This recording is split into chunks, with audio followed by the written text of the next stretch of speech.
오늘은 창세기 19장 말씀입니다. 벌써 8번째 강해가 진행되고 있습니다.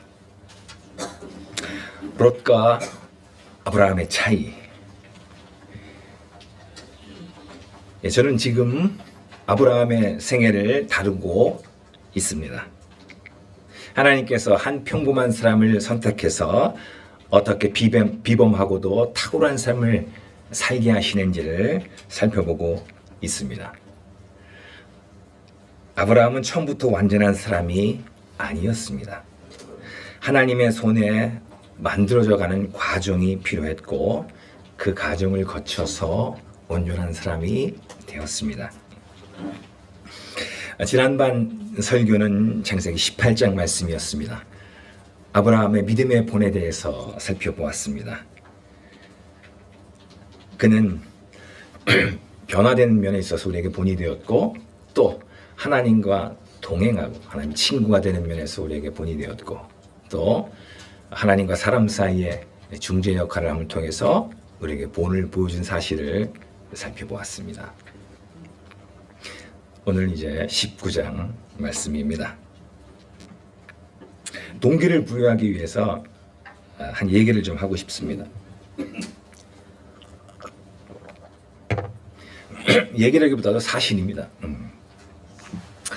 하버드 대학교의 역사학자이며 사회학자인 칼 짐모만 박사는 그의 저서 문명과 가정이라는 그 저서에서 세계사에 등장했던 그 문명들을 연구하면서 그 문명들이 망하게 될 때 나타나는 공통적인 점 5가지 특징을 이렇게 정리해 놨습니다. 저는 이 5가지의 특징을 한번 살펴보기를 원합니다.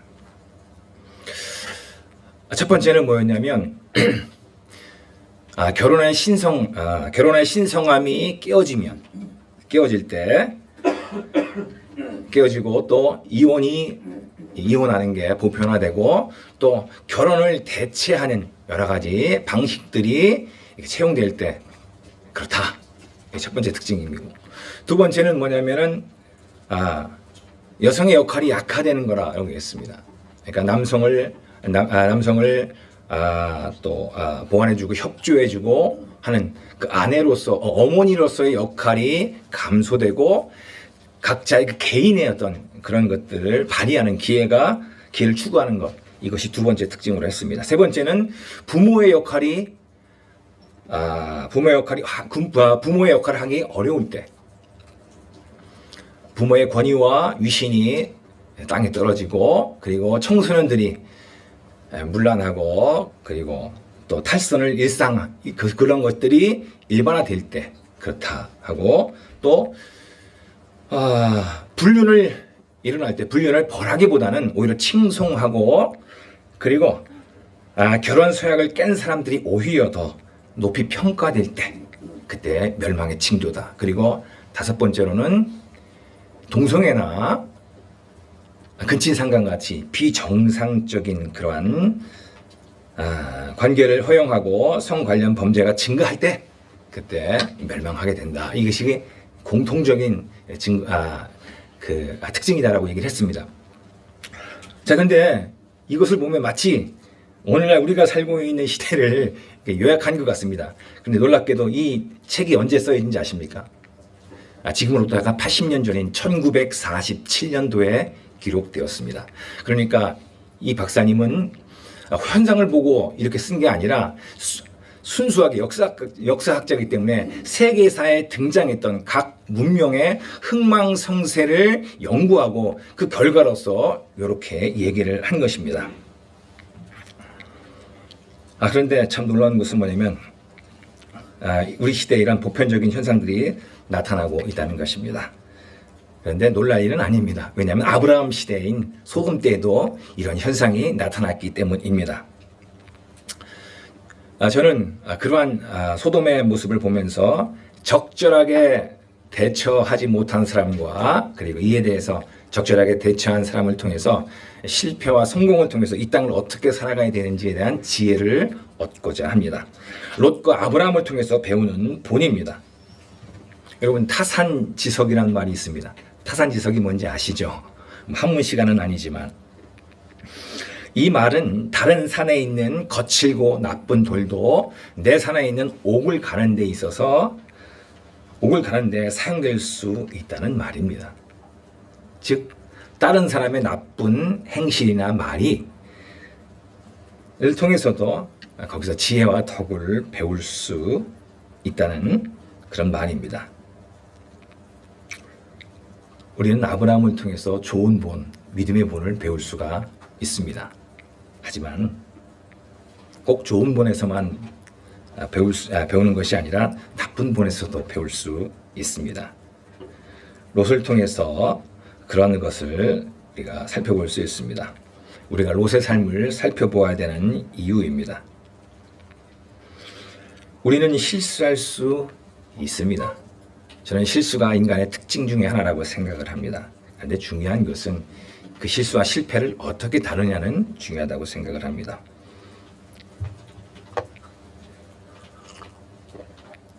회색지대가 있습니다. 여러분 회색 아시죠? 이 회색이 검은색과 같이 있으면 어떻게 보이는 줄 아십니까? 하얗게 보일 수 있습니다. 자, 이 회색의 진짜를 보려면 어떻게 하냐면 하얀색을 딱 갖다 대면 됩니다. 하얀색을 딱 갖다 대면 회색이 어떤지가 보일 수가 있습니다. 소돔이 검은색이라면 롯이 회색이고 아브라함이 흰색이라고 생각합니다. 저는 오늘 그 회색에다가 하얀색을 딱 갖다 대기를 원하는 것입니다.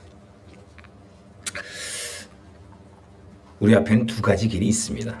우리에겐 두 가지 길이 있죠. 하나는 하나님께서 원하시는 길이 있습니다. 또 하나의 길은 이 세상의 잘못된 타락된 가치관을 따라 사는 또 하나의 길이 있습니다. 우리가 어떤 선택을 하느냐에 따라서 결과가 완전히 달라질 수 있습니다. 저는 여러분들이 성경 말씀을 통해서 올바른 길을 선택하기를 원합니다. 그런 마음으로 부담감을 안고 이 자리에 섰습니다. 제 말을 잘 들어주시라고 믿습니다. 첫 번째 대지입니다. 롯과 아브라함의 차이. 동기가 다르다는 것입니다. 시작이 다르다는 것입니다. 먼저 롯과 아브라함의 동기를 한번 살펴보기를 원합니다. 첫 번째 소지입니다. 겉은 비슷하지만 속이 다르다는 것입니다. 겉으로 드러나는 모습은 비슷하지만 마음의 동기가 다르다는 것입니다. 우리 1절에서 2절 상반절까지만 한번 읽어보도록 하겠습니다. 읽습니다. 시작. 저녁 때에 그 두 천사가 소돔에 이르니 마침 롯이 소돔 성문에 앉아 있다가 그들을 보고 일어나 영접하고 엎드려 전하며 내 주여 돌이켜 종의 집으로 돌아와 발을 씻고 주무시고 번호에 의해서 항상 읽어주시면 좋겠습니다. 동기라는 말의 뜻은 사람으로 하여금 행동을 일으키게 하는 내적인 요인 혹은 원동력, 계기를 의미합니다. 아브라함으로부터 융숭한 대접을 받은 두 천사는 반나절 정도의 시간에 걸려서 목적지인 소돔성에 도착합니다. 롯은 이들을 발견하고 대접합니다. 이 손님을 대하는 롯의 태도나 아브라함의 태도는 겉으로는 별로 차이가 없어 보입니다. 하지만 여기에는 보이지 않는 차이가 있다는 것입니다. 저는 이것을 좀 살펴보기로 원합니다. 먼저 롯과 아브라함의 비슷한 점입니다. 그것은 나그네를 대하는 태도입니다. 롯은 나그네를 발견하자마자 그 앞에 엎드리고 절합니다. 그런데 그 앞장 18장 2절에 보면 아브라함도 이와 같습니다. 달려나가 영접하며 몸을 땅에 굽혀라고 표현되어 있습니다. 롯도 그렇고 아브라함도 그렇고 손님 앞에 엎드립니다. 엎드린다는 의미는 자신을 낮추고 상대방을 존중하고 그 뜻에 자신을 맞춘다는 것입니다. 부르는 호칭도 같습니다. 롯은 그 손님들을 부를 때 주인이라고 내 주여라고 얘기를 합니다. 그리고 자신은 종이라고 얘기를 합니다. 이것은 앞에서 살펴봤듯이 아브라함도 그렇게 불렀습니다. 또 음식을 대접하는 것도 비슷합니다. 롯은 거절하는 그 사람들을 강권해서 집으로 데려가서 식사를 대접합니다. 이것도 아브라함과 같은 모양입니다. 근데 다른 점이 좀 있습니다. 이 다른 점을 살펴보기를 원합니다. 둘이 앉아있는 장소가 다릅니다. 롯은 어디에 앉아 있습니까? 롯은 성문에 앉아 있었고 아브라함은 장막 문 앞에 앉아 있었습니다. 성문에 앉아 있다는 것은 그가 높은 지위에 어느 정도 있었다는 것을 의미합니다. 예전에는 이 성문에 모여서 원로들이나 지도자들이 여러 가지 문제들을 논의하고 결정을 했던 것이 이 성문이었기 때문에 이 롯은 거기에 앉아 있는 것입니다. 롯은 어느 정도 소돔에서 어느 정도의 위치에 올라와 있었다는 것을 알 수가 있습니다. 또 둘이 사는 장소가 다릅니다. 롯은 집에 거주하고 있었지만 아브라함은 장막, 즉 텐트에 거주하고 있습니다. 이것은 의미하는 바가 있습니다. 롯은 세상에 거주하면서 거기에 마음을 두고 있다면 아브라함은 자신을 나그네로 여기고 하늘에 마음을 두고 있음을 이렇게 보여주고 있습니다. 또 사람에 대한 진심의 차이입니다. 롯은 그들을 대접할 때 물론 식탁을 차리고 무교봉을 준비했지만 별다른 음식을 대접하지 않았지만 아브라함은 그 손님들을 대접할 때 극진히 대접한 것을 압니다. 살찐 송아지를 잡았고 또 아내로 하여금 직접 요리를 해서 대접하게 했습니다. 그리고 또 식사할 때 옆에서 극진한 시중을 들었습니다.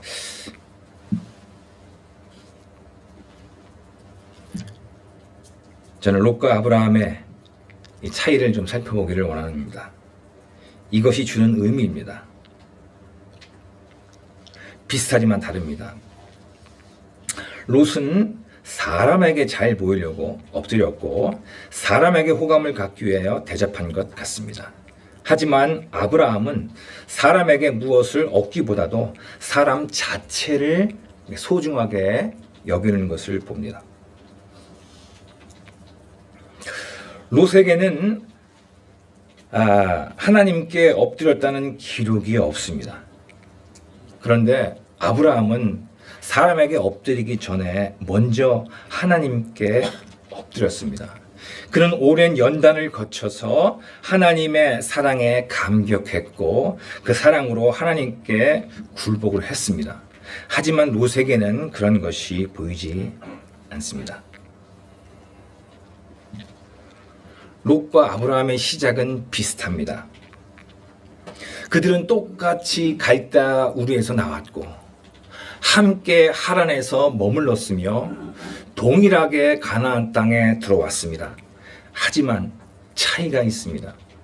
아브라함은 하나님과 그분의 약속의 말씀을 잡고 왔지만 롯은 아브라함을 보고 그와 함께 한 것입니다.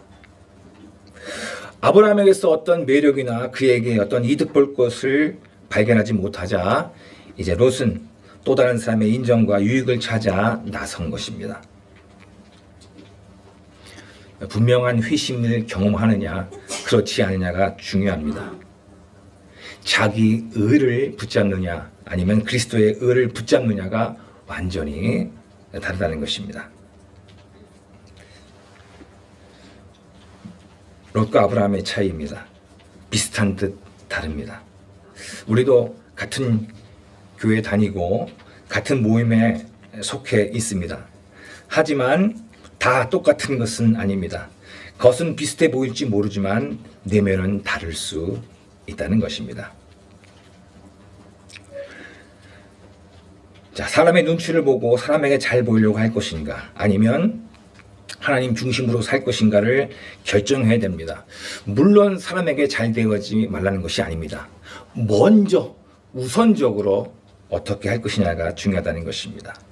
사람에게 엎드리기 전에 먼저 하나님께 엎드리는 것이 선행되어져야 된다는 것입니다. 하나님의 사랑에, 그 깊은 사랑에 감동하고 감격하는 것이 먼저 필요하다는 것입니다.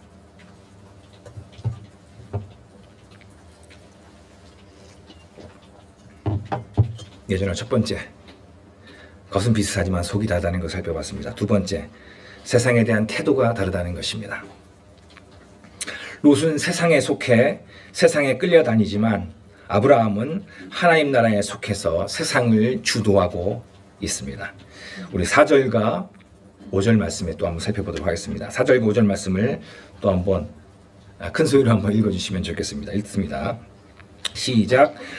그들이 눕기 전에 그 성 사람 곧 소돔 사람들이 노소를 막론하고 원군에서 다 모여 그 집을 에워싸고 롯을 부르고 그에게 이르되 오늘 밤에 내게 오는 사람들이 어디 있느냐 이끌어내라 우리가 그들을 상관하리라. 예, 잘 읽으셨습니다. 우리가 알다시피 소돔 사람들은 입에 담기도 부끄러운 죄악을 저지르는 것을 봅니다. 소돔은 썩어 있었습니다. 속속들이 썩어 있었고 모든 것이 썩어 있었습니다. 여기서 그들은 상관하겠다는 말을 썼는데 이 말은 돌려 표현한 것입니다. 즉 성적인 관계를 맺겠다는 것입니다. 알다시피 동성애입니다. 소도미스트는 동성애자를 의미한다는 말을 잘 알고 있습니다. 소돔의 죄악이 치명적인 것은 여기에 소돔의 모든 사람들이 다 모여 있다는 것입니다. 그 성 사람 모든 소돔 백성들이 관여하고 있다는 것입니다. 젊은이나 늙은이나 멀리 있는 자나 가까이 있는 자나 다 똑같은 생각을 갖고 있다는 것입니다. 그런데 이런 상황을 대처하는 롯의 태도입니다. 그냥 넘어갈 수 없는 모습입니다. 자, 세 가지 정도 살펴보고 싶습니다. 먼저 그는 동성애자들을 부를 때 어떤 호칭을 사용하신지 아십니까? 적은이 없게도 그는 내 형제라고 얘기를 합니다. 7절 말씀에 보면 이르되 청하노니 내 형제들아 이런 악을 행하지 말라. 그는 동성애자들을 부를 때에 피를 나는 형제라는 말을 사용합니다. 또 하나, 그는 악을 대처하는 태도에 있어서 끔찍한 잘못을 저지릅니다. 그는 두 딸의 아버지로서 그 딸들을 보호해야 했는데 그렇게 하지 못하고 오히려 그들을 이용해서 문제를 해결하려고 합니다. 우리 8절 말씀입니다. 내게 남자를 가까이 하지 아니한 두 딸이 있노라. 청하건대 내가 그들을 너희에게 이끌어내리니 너희 눈에 좋을 대로 그들에게 행하고. 저는 이 부분을 볼 때 대단히 불쾌함을 느낍니다. 왜냐하면 저도 딸아이들을 기르는 그런 아버지이기 때문에 그렇습니다. 반대가 돼야 되지 않습니까? 딸을 위해서 자기 목숨을 걸어야 되는데 그럼 그렇게 하지 않습니다.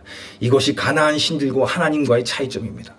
가나안 신들은 자기의 쾌락을 위해서 자식들을 죽였지만 하나님께서는 자신의 아들들을 위해서 자신의 목숨을 내어버립니다.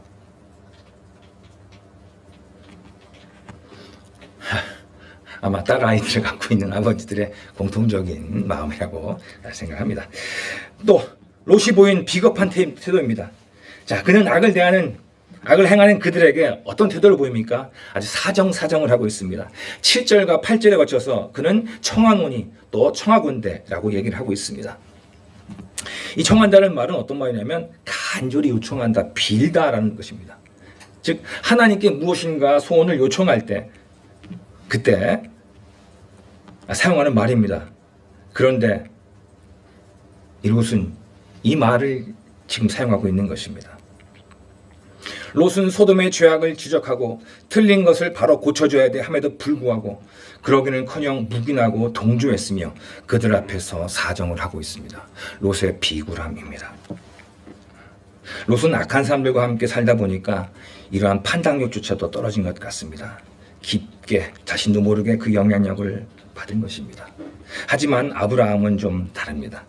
소돔에서 불과 30km 정도밖에 떨어져 있지 않은 곳에 아브라함이 살고 있습니다. 아브라함은 헤브론 산지에 살고 있는데 이 롯과는 전혀 다른 삶을 살고 있습니다. 동시대에 소돔이 그렇게 악한 가운데 있는 동시대에 아담은 다른 삶을 삽니다. 세상의 악은 어쩔 수가 없습니다. 자, 이게 언제쯤입니까? 이 소돔은 지금으로부터 3,500년 전입니다. 3,500년 전에도 이미 동성애가 있었습니다. 그러니 지금은 더 말할 것도 없지요. 하지만 태도가 중요하다고 생각됩니다. 저는 30년 가까이 현장에서 영혼들하고 성경 공부를 진행했습니다. 수없이 사람, 아마 적지 않은 사람을 만났습니다. 그런데 저는 제가 진심으로 나가라고 한 적은 딱 한 번 있습니다. 물론 그렇게 하려면 나가라라고 한 말은 뭐 있죠. 하나님은 진심은 아니지만 정말 내가 진심으로 나가라고 한 적이 있습니다. 그 친구는 동성애자였습니다. 제가 복음을 다 전한 다음에 그에게 권면했습니다. 그는 분명히 거절했습니다. 싫다고 했습니다. 그리고 저에게 이렇게 얘기했습니다. 목사님, 혹시 동성애자를 받아주는 교회가 있습니까? 라고 얘기를 했습니다. 그때 제가 그렇게 얘기했습니다. 복음주의 교회로 동성애자를 받은 데는 없다. 그렇게 얘기를 했습니다. 저는 성경에서 분명히 틀렸다고 기록되었기 때문에 그렇게 한 것입니다. 가끔 그 친구가 생각이 납니다. 제 소원이 있다면 제 눈으로 그 친구의 눈을 감겨주고 싶습니다. 저보다 먼저 죽을 것 같으니까 그렇습니다. 우리는 세상에 속하지만 세상에 속해서 그 앗 가운데 살지만 하지만 하늘에 속한 자로 살 수가 있다는 것입니다. 예전에는 장소적인 개념이 중요했습니다. 하지만 지금은 다릅니다. 지금은 상징적이고 영적인 개념입니다. 굳이 아브라함처럼 헤브론 산지에 올라갈 필요가 없습니다. 왜냐하면 예수님으로 인해서 바뀌어졌기 때문입니다. 근데 그 방법은 배워야 됩니다. 우리가 어떻게 아브라함처럼 헤브론 산지에 살 수 있습니까? 직접 이스라엘로 이민 가서 거기까지 올라가서 사야 됩니까? 그렇지 않습니다. 영적인 의미가 있습니다. 영적 헤브론에서 산다는 것은 뭐냐면 이 세상과 다르게 산다는 것입니다. 우리는 세상을 떠나 살 수 없지만 그들의 타락한 가치관에 동조하지 않고 또 부패한 문화의 영향을 받지 않고 하늘의 가치관과 영향력을 받으며 살 수 있다는 것입니다. 어떻게 그렇습니까? 하나님의 말씀을 내 삶의 기준과 가치로 삼으면 됩니다. 여러분에게 영적인 헤브론이 있습니까? 여러분들, 스타디 카페가 영적 헤브론이 될 수 있습니다. 스벅의 한적한 구석진 그 자리가 내게 있어서는 영적인 헤브론이 될 수 있습니다. 내게는 영적인 헤브론과 영적인 지성소가 될 수 있습니다. 내가 있는 곳에 문만 꽉 닫으면, 다른 사람의 방해를 받지 않으면 그것은 이제 기도의 골방이 될 수 있습니다. 내가 이 땅에 있지만 하늘에 속해서 살 수 있는 것입니다. 우리는 먼저 하나님과 교제를 누려야 됩니다. 먼저 하늘의 영적 자원을 공급받고 준비된 상태로 그 힘으로 이 땅을 살아가야 됩니다. 세상의 영향을 받는 것이 아니라 세상의 영향을 줘야 됩니다. 여러분들, 세상보다 강해야지만 세상에 영향을 줄 수 있는 거고 약하면 영향을 받을 수밖에 없습니다. 이제 첫 번째 예제를 마치면서 두 가지 정도 적용하고 있습니다. 첫 번째입니다. 복음이 동기가 되어야 한다는 것입니다. 복음이 무엇입니까? 복음은 예수님께서 우리의 죄를 위하여 십자가에서 죽으시고 다시 부활하셨다는 사실입니다. 이것을 믿고 받아들이는 것입니다. 이 복음을 받아들이는 자의 삶은 달라야 합니다. 이 은혜의 복음에 감격한 자는 삶이 달라집니다.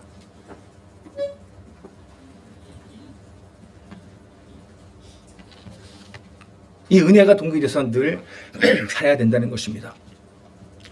이 은혜가 동기가 되지 않으면 사람 눈치 볼 수밖에 없습니다. 사람에게 잘 보이려고 하고 사람에게 좋은 모습만 보이려고 합니다. 하지만 이 하나님의 그 사랑에 감격해서 하나님께 정말 굴복한 자는 사람에게 필요한 말을 해줄 수 있고 사람을 사랑해 준다는 것입니다. 두 번째입니다. 영생이 동기가 되어서 살아야 한다는 것입니다. 일시적인 것을 바라보는 것과 영혼을 바라보는 것은 다릅니다. 이 땅에서의 삶이 전부라고 생각하는 자는 죽음 이후에 영혼까지 생각하는 자와의 삶이 다를 것입니다.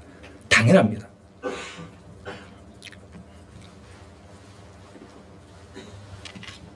만약 영혼이 없다면 이 땅의 삶에 사로잡혀가지고 이 땅의 쾌락과 즐거움만을 추구할 것입니다. 하지만 영혼이 있기 때문에 영혼의 관점에서 이 땅을 살아가야 한다는 것입니다. 그러기 위해서 하루를 시작하기 전에 먼저 하늘에 우리의 시야를 돌리는 것이 필요하다고 생각됩니다. 하늘의 힘을 공급받는 것이 필요하다고 생각됩니다. 저는 그것이 아침 경건의 시간이라고 생각을 합니다. 저는 아침에 주님과 교제를 매일 합니다. 그때 하루를 살 힘을 공급받습니다. 말씀을 통해서 하나님의 힘을 공급받습니다. 그리고 하루를 살 계획을 짭니다. 그리고 기도 노트에다가 구체적으로 기도를 합니다. 저는 아침에 일정이 다 끝납니다. 그리고 하루는 이제 전장 처리하는 겁니다. 그렇게 살려고 합니다. 근데 저녁에 딱 보면은 그렇게 살지 못할 때가 많습니다. 하지만 그렇게 살려고 합니다. 저는 첫 번째 동기가 다르다, 시작이 다르다는 것을 봤습니다. 두 번째 대지입니다. 롯과 아브라함의 비슷한 것 같지만 동기가 다르다는 것을 살펴봤고, 두 번째는 관계성이 다르다는 것입니다. 이것은 과정의 차이입니다. 과정의 차이. 사람과 하나님께 대한 태도의 차이입니다. 첫 번째, 사람과의 관계성이 다르다는 것입니다. 사람에게 미치는 영향력의 차이입니다. 우리 14절 말씀을 또 한번 읽어보도록 하겠습니다. 14절 말씀을 읽어보도록 하겠습니다. 읽습니다. 시작. 롯이 나가서 그 딸들과 결혼한 사위들에게 말하여 이르기를, 여호와께서 이 상을 멸하실 터이니 너희는 일어나 이곳에서 떠나라 하되 그의 사위들은 농담으로 여겼더라. 잘 읽으셨습니다. 관계성이란 말은 relationship, 둘 이상의 사람이나 현상이 서로 관련을 맺는 것을 의미합니다. 급박한 위기의 순간에 천사들은 자신들의 정체를 밝히고 악한 소돔의 무리들의 눈을 멀게 합니다. 그리고 그들은 롯에게 다가올 하나님의 진노를 말하면서 이곳을 떠날 것을 얘기를 합니다. 자신과 관계된 자들과 함께 빨리 이 성에서 벗어날 것을 경고합니다. 이때 롯의 딸들과 정혼한 사위들의 태도입니다. 반응입니다. 우리는 이런 것을 통해서 롯에 대해서 중요한 정보를 얻을 수 있기 때문에 그렇습니다. 롯은 사위를 선택할 때 가볍게 여긴 것 같습니다. 경건하고 하나님 보시기에 올바른 자들을 신중하게 선택해야 했지만 그는 그렇지 않고 일반적이고 세상적인 기준으로 사익감을 골랐던 것 같습니다. 그들은 롯의 경고를 아주 가볍게 여겼습니다. 농담으로 여겼다고 했습니다. 이것은 롯이 그들과 어떤 관계를 가졌는지를 추측해 볼 수 있습니다. 평상시에 그는 그들과 가벼운 관계를 가졌던 것 같습니다. 맨날 실없는 농담이나 혹은 우스갯소리를 하면서 그냥 겉으로 관계만 나빠지지 않도록 그런 관계만 맺었던 것 같습니다. 그러다 보니까 그들에게 영향을 주지 못했습니다. 영적으로는 조금도 영향력을 주지 못하고 있었습니다. 그는 소돔에서 사람들과의 관계에 있어서 마찬가지입니다. 늘 좋은 관계로만 유지하려고 했고, 그리고 가벼운 말만 했기 때문에 정작 그들에게 영향을 줄 수가 없었습니다. 그는 책임감 있게 행동해야 했지만 그들에게 있어서는 있으나 마나 헛개비 같은 존재였습니다. 하지만 아브라함은 좀 다릅니다. 그는 주변 사람들에게 깊은 영향력을 주고 있었습니다. 오래전에 롯이 포로로 끌려가 위기에 처한 적이 있습니다. 그때 아브라함은 주변에 사는 이웃들에게 도움을 요청합니다. 그때 그들은 흔쾌히 임해줍니다. 그들은 목숨을 걸고 함께 싸워 주었습니다. 아브라함과 그들 사이에 깊은 신뢰감이 형성되어 있었던 것입니다. 아브라함은 또한 자신의 종들에게도 이러한 깊은 영향력을 미치고 있었습니다. 다메섹 종 엘리에셀이 있습니다. 그는 그를 마치 자신의 아들처럼 여깁니다. 그리고 상속자로 여길 정도입니다. 우리 창세기 15장 2절에 보면 그는 이렇게 말합니다. 나의 상속자는 이 다메섹 사람 엘리에셀이니이다. 여러분들은 과연 주변에 영향력을 미치고 있습니까? 아니면 영향을 받고 있습니까? 정말 그리스도인을 밝히고 있습니까? 나는 그리스도인이야. 나 예수님 믿고 있어. 라고 밝히십니까? 여러분 떳떳하게 식사하기 전에 기도하십니까? 아니면 스킵하듯이 그렇게 하십니까?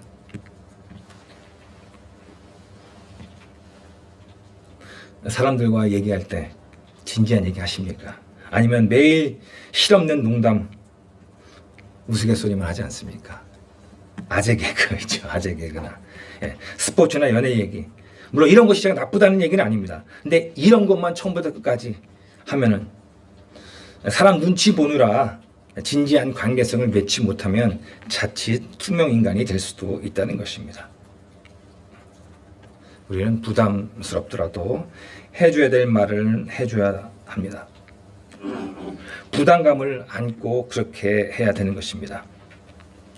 잘못한 것이 있으면 지적해 줘야 됩니다. 책망을 해줘야 됩니다. 꾸짖어 줄 줄 알아야 됩니다. 그러나 책망을 하기 전에 조건이 있습니다. 그것은 자신이 먼저 책망을 받아봐야 됩니다. 내가 다른 사람의 가르침과 꾸짖음을 들어야 하는 자만이 다른 사람을 그렇게 할 수 있다는 것입니다. 저는 사람과의 관계성을 살펴봤고 두 번째는 하나님께 대한 관계성을 살펴보기로 합니다. 두 번째 소지입니다. 하나님께 대한 관계성이 다르다는 것입니다. 롯은 하나님의 말씀을 어겼고 순종하지 않았고 아브라함은 순종했습니다. 우리 16절 말씀을 또 한번 읽어보도록 하겠습니다. 우리 16절 말씀을 또 한번 큰 소리로 한번 읽어보도록 하겠습니다. 읽습니다. 시작.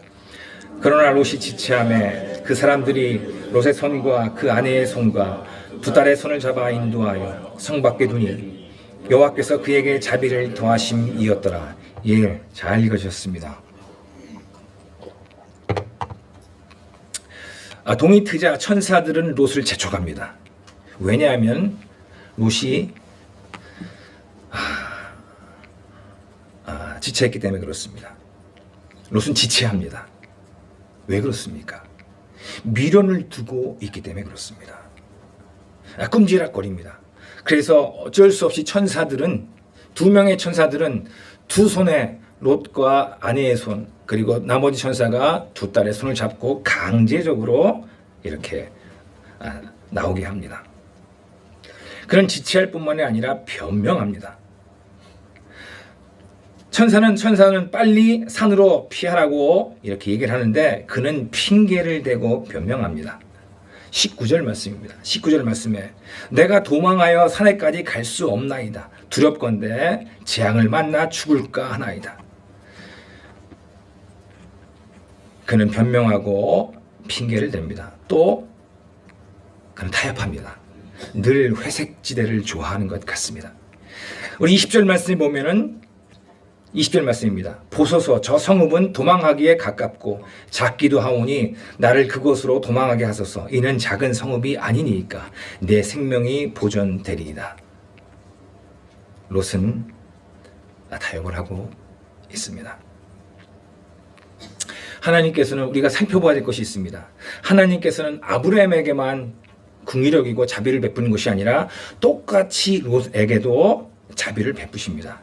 여호와께서 그에게 자비를 더하심이라고 얘기를 했기 때문에 그렇습니다.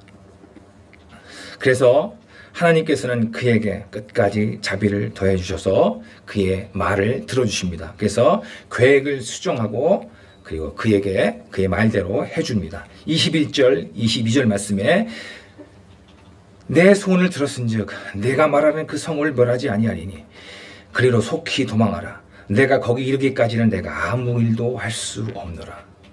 여러분, 롯은 도대체 왜 이렇게 지체합니까? 그 이유가 뭡니까? 그것은 육신의 안락함 때문인 것 같습니다. 그는 오랜 도시 생활으로 인해서 그 편안함과 안락함에 빠져 있습니다. 그 미련이 그의 발목을 잡고 있습니다. 나방은 빛의 화려함에 이끌려서 점점 다가가지만 그 램프로 인해서 탈줄은 모릅니다. 롯은 점점 소돔에 가까이 갔습니다. 소돔 밖에 있다가 소돔 가까이로 갔다가 이젠 소돔 안에 들어가고 이제는 더 깊이 들어가 있는 것입니다. 왜 그는 이렇게 지체합니까? 탐욕, 즉 소유에 대한 집착 때문인 것 같습니다. 왜냐하면 그의 모든 소유가 다 여기에 있기 때문에 그렇습니다. 그는 소돔에서 안정된 지위와 평판, 그리고 집과 모든 소유물을 가지고 있었습니다. 그의 생애의 전부가 다 여기에 있었던 것입니다. 그는 자신의 모든 것을 소돔에 투자하고 있었던 것입니다. 롯에게는 많은 재산이 있었습니다. 많은 가축들과 종들이 있었습니다. 자, 그런데 그 많은 가축과 종들은 다 어디 갔습니까? 그것을 다 팔아서 부동산과 주식에 투자한 것 같습니다. 비트코인에 투자했을지도 모릅니다. 그때는 비트코인이 없나요? 그는 그곳에 투자하고 있었던 것입니다. 제가 편안함이나 안락함이 나쁘다는 얘기 아닙니다. 투자하지 말라고, 돈을 벌지 말라는 더더욱 아닙니다. 그것은 먼저 하나님과의 바른 관계를 맺는 것이 중요하다는 것입니다. 그리고 그것에 대한 태도가 중요하다는 것입니다. 저는 이것에 대해서 묵상하고 싶습니다. 아브라함은 하나님과의 관계를 가장 소중하게 여겼습니다. 그는 하나님께 자신의 모든 것을 투자한 사람입니다. 자신의 생애의 전부를 그분에게 투자했습니다. 왜? 그분은 결코 변하거나 멸망당할 뿐이 아니기 때문에 그렇습니다. 우리는 도대체 어떻습니까? 여러분, 하나님과의 관계는 좋습니까? 이 세상에 투자하고 있습니까? 아니면 하나님께 투자하고 있습니까? 하나님께서 믿음의 결단을 요구하실 때 혹시 지체하거나 연기하고 있지 않습니까? 아직도 세상에 대한 미련과 아쉬움으로 인해서 결단을 늘 연기하고 있지는 않습니까? 변명하고 핑계를 대고 있지는 않습니까? 아직 준비가 덜 됐어요. 제가 할 게 많거든요, 지금. 세상과의 경쟁력을 갖추기 위해서는 스펙을 써야 되지 않습니까? 이것을 하기 위해서는 지금 공부를 해야 되고 준비를 해야 됩니다. 취업 준비를 해야 되잖아요. 누가 먹여 살려주나요? 젊은 나이에 좀 세상을 좀 더 알아야 되지 않겠습니까? 제가 이런 것이 나쁘다는 얘기 아닙니다. 제 말뜻을 잘 알아들을 걸 믿기 때문에 제가 안심을 가지고 이렇게 얘기를 합니다. 예, 세상에서 이런 것 하지 말라는 얘기가 아닙니다. 우선순위가 있습니다. 썩어질 것과 썩지 아니할 것, 없어질 것과 영원할 것을 보고 준비하는 것이 급선무라는 것입니다. 예, 저는 적용을 하도록 하겠습니다. 첫 번째입니다. 사람과의 관계에 있어서 책임감 있게 행동해야 한다는 것입니다. 사람과의 관계를 정직하고 진심으로 또 섬김의 마음으로 대해야 한다는 것입니다. 제가 이 세상에 가지 말라는 얘기도 아니고 믿지 아니하는 자들과 사귀지도 말라는 얘기 아닙니다. 잘 분별할 거라고 생각해서 제가 안심하고 얘기를 하겠습니다. 그러나 분별력은 가져야 합니다.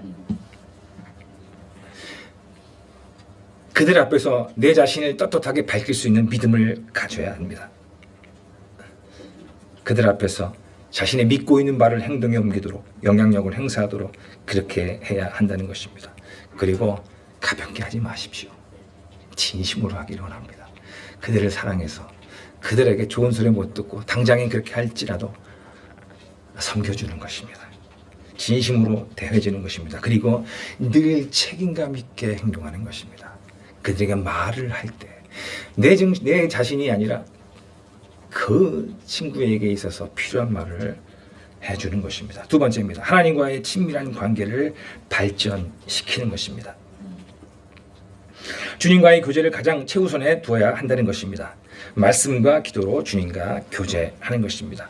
말씀과 기도만이 하나님과 교제할 수 있는 방법입니다. 말씀 섭취는 두 가지 방법이 있습니다. 첫 번째는 기계적 섭취가 있고 하나는 인격적인 섭취가 있습니다. 기계적 섭취는 그냥 하라고 하니까 하는 것입니다. 인격적 섭취는 무엇입니까? 인격적으로 섭취하는 것입니다. 인격적으로 섭취한다는 것은 지정의를 사용해서 말씀을 대하는 것입니다. 이 성경 말씀을 읽으면서 이 말씀이 무엇인지 무엇을 의미하는지 짧아도 좋으니까 이해하는 것입니다. 그리고 이해가 안 되면 이해가 될 수 있는 다른 성경을 사용해도 좋습니다. 쉬운 성경이나 메시지 성경도 좋습니다. 그리고 이 말씀이 와 닿아야 됩니다. 좋아야 됩니다. 이 말씀이 감동이 돼야 됩니다. 그러면은 이제 행동에 옮겨야 됩니다. 감동에서, 기쁨에서 그쳐서는 안 되고 아주 작은 부분이라도 내 삶에 적용을 하도록 하는 것입니다. 100%가 아니라 105%도. 105%가 안 되면 103%도 좋으니까 그것을 내 삶 가운데 가져가서 행동을 하는 것입니다. 인격적으로 말씀을 보면서 하나님과 교제하고 또 기도도 인격적으로 하는 것입니다. 그냥 하니까 하는 것이 아니라 하나님 앞에 나가서 얘기를 하는 것입니다. 속으로 기도하는 것도 괜찮죠. 저는 되도록이면 소리를 내서 하려고 합니다. 왜냐하면 자꾸 속으로 하니까 딴 생각이 들어서, 그래서 소리를 내서 자그마한 불이지만 중얼거리는 읊조리는 소리일지라도 그렇게 하려고 합니다. 차라리 아무 생각 없이 그냥 길게 습관적으로 하는 것보다는 짧지만 5분이라도 내 마음을 다해서 하나님께 얘기하는 것, 이게 인격적 기도라고 생각을 합니다.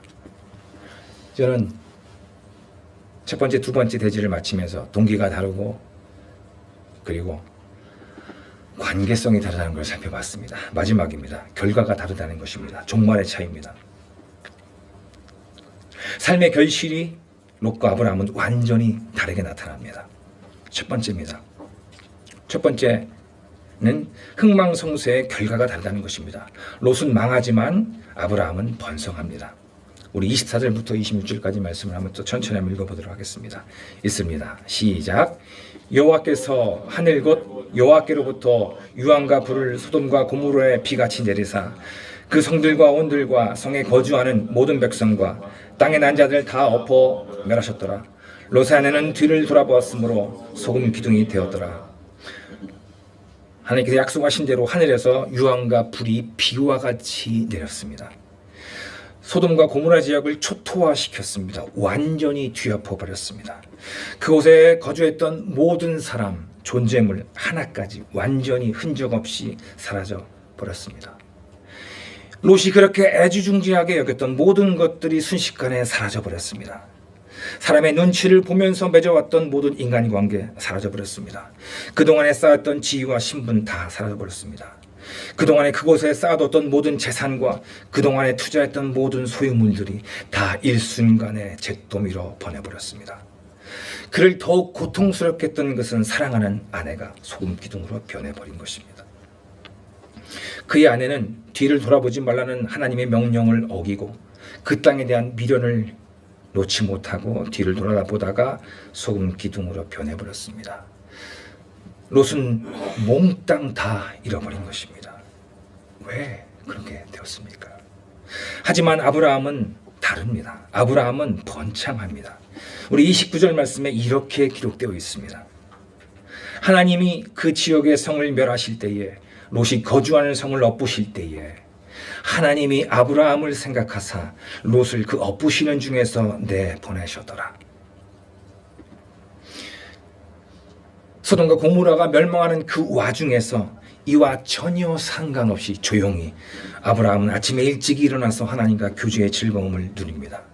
그는 멀찌감치 헤브론 산지에서 소돔 고모라의 멸망을 지켜봅니다. 멸망의 그 연기를 보면서 그는 그곳에서 기도했을 것입니다. 그리고 하나님께서는 그의 기도 소리를 들으시고 롯을 그 멸망 중에서 건져내십니다. 아브라함의 기도의 응답으로 롯은 구원받은 것입니다. 아브라함은 올바른 선택을 했습니다. 하나님이라는 기업, 결단코 없어지거나 멸망당하지 않을 기업을 올바로 선택했고 바른 결정을 했기 때문에 자신의 혈육인 롯까지 구원할 수 있었습니다. 우리 앞에는 두 개의 길이 있습니다. 그것은 우리가 선택해야 될 길입니다. 당장은 결과가 나타나지 않을 수 있습니다. 아니, 잘못된 선택이 더 잘되게 보일 수도 있습니다. 롯은 아마 산속에서 파묻혀 사는 아브라함이 답답하게 느껴졌을 것입니다. 이 화려하고 좋은 세상에 이 휘황찬란한 문화와 문물을 제대로 누리지 못하는 저 고리타분하고 답답한 삼촌, 언제쯤 저 삼촌에게 변화가 나타날까? 그는 늘 삼촌이 못마땅했고 어리석다고 생각했을 것입니다. 하지만 롯은 아브라함이 보는 것을 보지 못하고 있습니다. 우리는 어떻습니까? 성경은 우리에게 두 개의 문이 있다고 얘기를 합니다. 좁은 문과 넓은 문이 있다고 얘기를 합니다. 당장은 그 결과를 볼 수가 없습니다. 오직 믿음의 눈으로만이 봐야 되기 때문에 그렇습니다. 찰나의 순간이 아니라 영원하고 변하지 않는 것을 볼 수 있는 것, 우리에게 그런 믿음의 눈이 필요합니다. 두 번째 소지입니다. 실패를 통해 배우는 결과가 다르다는 것입니다. 실패를 통해서 배웠느냐 배우지 못했느냐, 이것이 아브라함과 롯의 차이입니다. 우리 마지막 절이니까 30절 말씀 좀 큰 소리 한번 읽어줬으면 좋겠습니다. 다 같이 읽습니다. 시작. 롯이 소안에 거주하기를 두려워하여 두 딸과 함께 솔에서 나와 산에 올라가 거주하되 그 두 딸과 함께 굴에 거주하였더니, 예, 잘 읽으셨습니다. 롯은 실패를 통해서 배우지 못한 것 같습니다. 하나님께서는 왜 그에게 이런 상황을 경험하게 하십니까? 한 가지입니다. 그것은 자기 중심적인 태도를 버리고 제발 하나님께 돌아오라는 것입니다. 하나님께서는 그에게 두 번의 기회를 주셨습니다. 첫 번째는 그 돌 라오마르에 포로로 끌려갈 때, 그때 아브라함의 손에 의해서 직접 구원받은 것입니다. 아브라함은 그때 이 사람은 육체의 구원으로 안 되는구나 라고 해서 어떻게 보면 하나님께 내어 맡기고 기도만 했을지도 모르겠습니다. 그러나 그는 끝까지 고집을 피우고 자기중심적인 태도를 고집합니다. 만약 하나님께 돌아갈 용기가 없었다면 그는 아브라함에게 가서 도움을 요청해야만 했습니다. 직접 하나님께 갈 수 있는 용기가 없다면 아브라함이 살고 있는 헤브론 산지에 가서 도움을 요청해야 했습니다. 그런 두 번의 기회를 다 날려버렸습니다. 천사는 산으로 피하라고 했습니다. 아마 그 산은 아브라함이 살고 있었던 헤브론 산일 수도 있습니다. 근데 여기서 우리가 무서운 것이 있습니다. 그것은 뭐냐면 실패는 또 다른 더 큰 실패를 부른다는 것입니다. 롯이 당한 끔찍함입니다. 롯에게는 두 명의 딸이 있었는데 이 두 명의 딸들은 잘못된 결정을 합니다. 31절 말씀입니다. 제가 읽도록 하겠습니다. 큰 딸이 작은 딸에게 이르되 우리 아버지는 늙으셨고 온 세상의 도리를 따라 우리의 배필될 사람이 이 땅에는 없으니. 큰 딸이 작은 딸에게 이렇게 얘기를 합니다. 온 세상의 도리를 따르자. 여러분, 온 세상의 도리입니까? 아닙니다. 소돔의 도리입니다.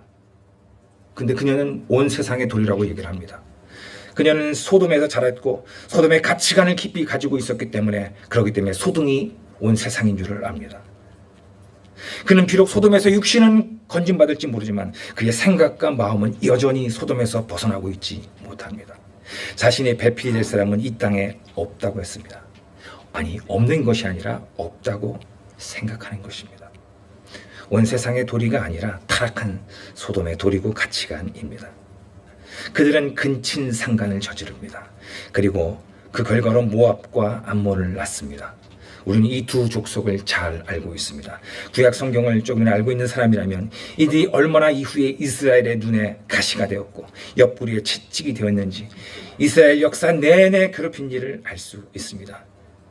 실패를 잘못 따르면 당대에서만 그치는 것이 아니라 자자손손 실패하고 어려움 당할 수 있다는 것을 봅니다. 도대체 롯은 왜 실패를 통해서 배우지 못했습니까? 많이 있겠지만 아마 자존심과 체면이 그로 하여금 끝까지 고집을 부리게 한 것 같습니다. 이 고집 부리는 것이 그로 하여금 더 큰 실패를 가져오게 한 것입니다. 그런 부끄러움과 그 수치를 숨기도록 하기 위해서 더 큰 비극을 초래합니다. 산지에서 자신을 드러내야 됐지만 그는 산으로 피했지만 동굴 속으로 꼭꼭 숨어 들어갑니다.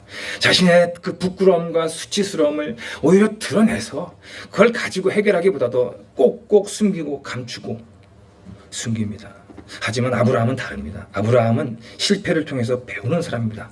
그도 많은 실수와 잘못을 저질렀습니다. 어쩌면 롯보다 더 많은 잘못을 저질렀을지도 모릅니다. 하지만 다른 것은 그는 실패를 통해서 늘 배움의 기회로 삼습니다. 그리고 다음에 기에서 고칩니다. 그리고 즉각적으로 고칩니다. 여러분, 우리도 실패할 수 있죠. 인간이지 않습니까? 하지만 실패하고 난 이유가 그때 어떻게 하느냐, 이게 중요하지 않겠습니까? 끝까지 고집을 부리고 끝까지 자기 체면과 자기 자존심을 지키다가 실패해서 더 큰 실패로 나가지 않도록 조심해야 됩니다. 우리는 실패를 통해서 잘 배워서 성공의 길로 나아가야 됩니다. 자존심을 버려야 됩니다. 만약 자신이 가던 길이 잘못됐다면, 하나님께서 보여주신다면 그 틀린 것을 알았을 때 가던 길에서 돌이키면 됩니다. 부끄럽고 수치스럽더라도 그때만이고 그래서 인정하고 돌이키고 회개하면 됩니다. 이제 말을 맺도록 하겠습니다. 적용 2가지입니다. 첫 번째, 실패를 통해서도 배워야 한다는 것입니다. 살다 보면 잘못을 저지를 수도 있습니다. 그때 고집 부리지 말고 버티다가 더 큰 실패와 그리고 아픔을 경험하지 말고 그 아픔을, 실패의 그 아픔을 자신의 진정한 모습을 보는 절호의 기회로 삼기를 바랍니다. 늘 배움의 기회를 갖기를 바랍니다. 예레미야 31장 19절 말씀에 예레미야는 우리에게 이런 교훈을 줍니다. 예레미야 31장 19절 말씀입니다. 내가 돌이킨 후에 뉘우쳤고 내가 교훈을 받은 후에 내 볼귀를 쳤사오니 이는 어렸을 때에 치욕을 짐으로 부끄럽고 욕됨이니라 하도다. 정말 부끄러워할 것은 돌이키지 않는 게 부끄러운 것입니다. 실패하는 게 부끄러움이 아닙니다. 하나님께서 만약 성경 말씀을 통해서 보여주신다면 성경이 거울과 같지 않습니까? 그때 돌이키면 됩니다. 늦지 않습니다. 2번째입니다. 이게 참 중요하다고 생각됩니다. 우리는 승리가 약속되어 있는 사람입니다. 승리는 자기 스스로 쟁취하는 것이 아닙니다. 우리가 하나님 말씀을 따르고 순종할 때 은혜로 주어지는 것입니다. 고린도전서 15장 57절에 이렇게 기록되어 있습니다. 고린도전서 15장 57절 말씀입니다. 우리 주 예수 그리스도로 말미암아 우리에게 승리를 주시는 하나님께 감사하노니, 우리 주 예수 그리스도로 말미암아 우리에게 승리를 주신 하나님께 감사하노니, 사도 바울의 고백입니다. 자기가 승리를 이룬 것이 아니라 그리스도 예수 안에 있을 때 승리와 성공이 약속으로 주어진다는 것입니다. 이제 그것을 믿음으로 이제 실제화시키는 것입니다. 우리는 승리자입니다. 승리는 숫자의 많고 적음에 있지 않습니다. 승리는 잘남과 못남에 있지 않습니다. 승리는 IQ 좋고 나쁨에 있지 않습니다. 승리는 좋은 학교와 재력과 그리고 출신에 있지 않습니다. 부와 재산에 있지 않습니다. 오직 예수 그리스도 안에 있습니다. 예수를 믿고 그 말씀에 단순히 순종할 때 우리는 순종할 수 있습니다. 우리는 예수님으로 말미암아 승리자입니다. 이것이 우리의 정체성입니다. 이 사실을 믿어야 됩니다. 그렇게 믿으시기 바랍니다. 그렇게 마음 먹기 바랍니다. 그렇게 생각하기 바랍니다. 나는 실패자야. 나는 안 돼.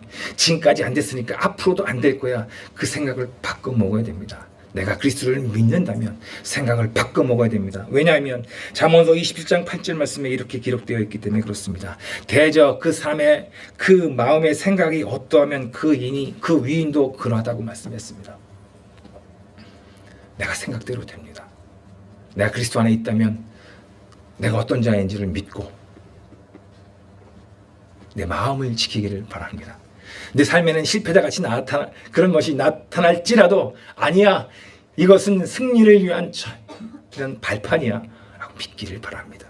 실패해도 아니야, 이것은 진정한 성공을 얻기 위한 하나님께 주시는 계단이야 라고 믿기를 바랍니다. 저는 이 승리의 약속을 받고 실제로도 이 삶 가운데 승리하시는 귀한 형제자매님 되시기를 예수님의 이름으로 부탁의 말씀을 드립니다. 이제 말씀을 맺도록 하겠습니다. 이날 첫 번째, 롯과 아브라함의 모습을 보면서 동기가 다르다는 것을 살펴봤습니다. 시작이 다릅니다. 자기 중심적이냐 아니면 예수 그리스도께 깊이 굴복해서 그 은혜가 동기될 것이냐. 관계성이 다릅니다. 과정이 다릅니다. 사람 두려워하지 않고 하나님을 소중하게 여기고 그분과의 교제와 그 힘으로 이 땅을 살아가는 것입니다. 끝이 중요합니다. 결과가 중요합니다. 놀라운 축복이 있는데 저주를 받지 마시기 바랍니다. 믿음으로 그 축복과 그 풍성함을 받아 누리시는 귀한 형제자매님 되시기를 바랍니다. 다 같이 기도하시겠습니다. 오늘 말씀을 통해서 좀 부담스러운 말씀이기도 하지만 우리 앞엔 두 개의 길이 있는 것 같습니다. 여기 이 자리에 있는 분들은 최소한 소돔은 아닌 것 같습니다. 쏜 사람 아닌 것 같고, 이제 우리 앞엔 두 가지 길이 있는 것 같습니다. 롯의 길과 아브라함의 길이 있는 것 같습니다. 아브라함의 길을 선택할 수 있도록 우리에게 은혜를 주시도록 기도하시도록 하겠습니다. 기도하시겠습니다.